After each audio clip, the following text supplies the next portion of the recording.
নমস্কার, নিউজ ভ্যানগার্ডের পর্দায় আপনাদের সকলকে স্বাগত। আপনাদের সাথে এই মুহূর্তে আমি রয়েছি শতাব্দী। চোখ রাখবো আজকের গুরুত্বপূর্ণ খবরাখবরে।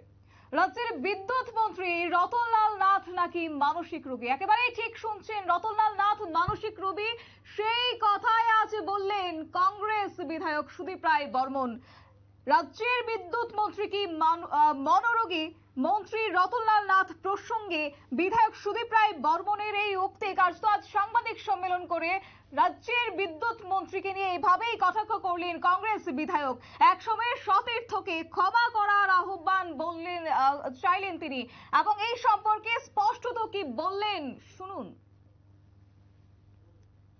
কি বলবো আপনি আপনাকে বলি, একটা সাইকো উপরে তো রাগ অভিমান কেন, একটা সাইকো ইজ এ সাইকো। আমি সাংবাদিকদের বলবো সাইকো মনে করে ওনাকে ক্ষমা করে দিন। উনি ক্ষমা চাইবেন আপনাদের কাছে, এটুক ভেবে যে he is a complete psycho, এই ভেবে ওনাকে ক্ষমা করে দিন। এটুকু আপনাদের কাছে আপিল করতে পারেন।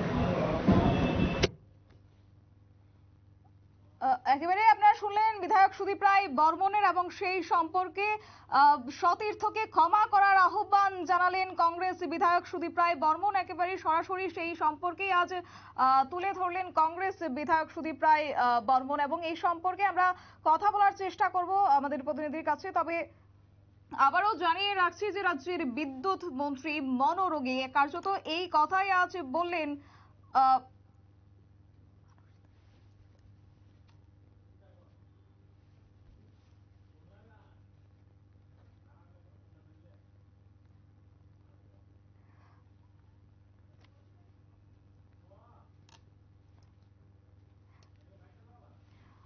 আপনাদেরকে আবারও শোনাবো কংগ্রেস বিধায়ক সুদীপ রায় বর্মন আজকে সাংবাদিক সম্মেলনে মন্ত্রী রতনলাল নাথ সম্পর্কে কি বললেন। কি বলবো আপনি আপনাকে বলি, একটা সাইকো উপরে তো রাগ অভিমান কেন, একটা সাইকো ইজ এ সাইকো। আমি সাংবাদিকদের বলবো সাইকো মনে করে ওনাকে ক্ষমা করে দিন। উনি ক্ষমা চাইবেন আপনাদের কাছে, এটুক ভেবে যে he is a complete psycho, এই ভেবে ওনাকে ক্ষমা করে দিন। এটুকু আপনাদের কাছে আপিল করতে পারেন।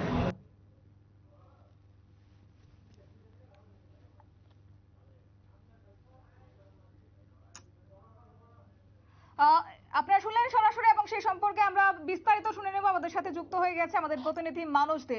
মানুষ দা, আজ সাংবাদিক সম্মেলনে মন্ত্রী রতনলাল নাথ সম্পর্কে একেবারে কটাক্ষ করলেন বিধায়ক সুদীপ রায় বর্মন। কি বলবে এই বিষয়ে তুমি? হ্যাঁ, শতাব্দী, কিছুদিন পূর্বে গত 18 তারিখ বিজেপির একটি বিক্ষোভ মিছিলে রাজ্যের বিদ্যুৎ মন্ত্রী রতনলাল নাথ উনি সাংবাদিকদের প্রসঙ্গে একটি মন্তব্য উনি করেছিলেন। এই প্রসঙ্গেই আজকে কংগ্রেস ভবনে কংগ্রেস বিধায়ক সুদীপ রায় বর্মন এই ধরনের মন্তব্য করেছেন যে রতনলাল নাথ একজন মনোরোগী। ঘটনাটা হচ্ছে, রতনলাল নাথ রাজ্যের বিদ্যুৎ মন্ত্রী, একাধারে সংসদ বিষয়ক মন্ত্রী, এবং একজন মন্ত্রীর কথাবার্তা বলার সময় অবশ্যই বাক সংযম হওয়া প্রয়োজন। যে একজন মন্ত্রীর কথাতে অনেকের মনে আঘাত লাগতে পারে, আবার অনেক সময় তা অনেকের মনে আশারও সঞ্চার হতে পারে।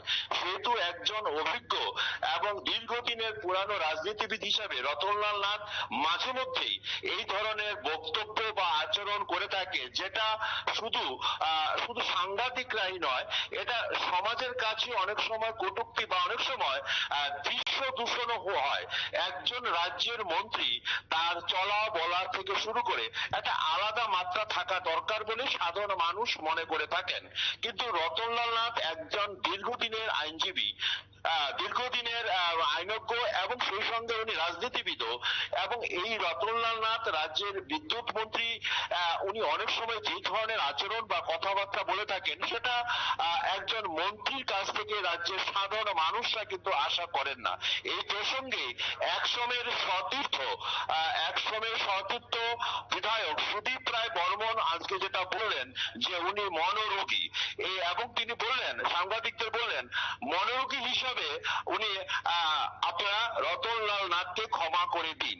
হঠাৎ সুদীপ রায় বর্মন রতনলাল নাথকে ক্ষমা করার জন্য সাংবাদিকদের আহ্বান জানালেন, এটাও কিন্তু রাজনৈতিক মহলে নিয়ে নানা গুঞ্জন এবং কথা শুরু হয়েছে যে সতীর্থ রতনলাল নাথের প্রতি কি আবার সুদীপ রায় বর্মনের কোনো দুর্বলতা নেই তো?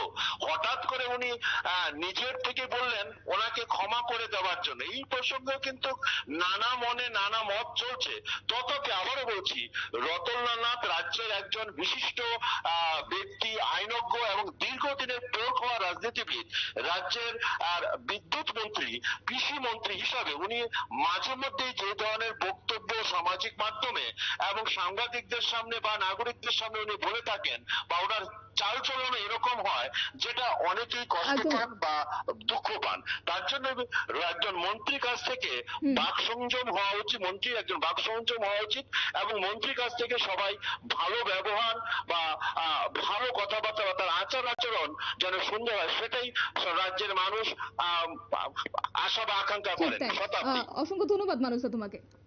বিস্তারিত তুলে ধরলো আমাদের প্রতিনিধি মানুষ দে। এবং সম্প্রতি শাসক দলের আমন্ত্রণে সংবাদ সংগ্রহ করতে গিয়েছিলেন এবং সাংবাদিকরা, এবং সেই সময় বিদ্যুৎ মন্ত্রী রতনলাল নাথের দ্বারা অসম্মানজনক পরিস্থিতির সম্মুখীন হতে হয়েছে সাংবাদিক এবং চিত্র সাংবাদিককে। তারই পরিপ্রেক্ষিতে আজ বিধায়ক সুদীপ রায় বর্মনের কটাক্ষ মন্ত্রী রতনলাল নাথকে নিয়ে। নিয়ে নিচ্ছে ছোট্ট একটি বিজ্ঞাপন বিরতি, সঙ্গে থাকুন।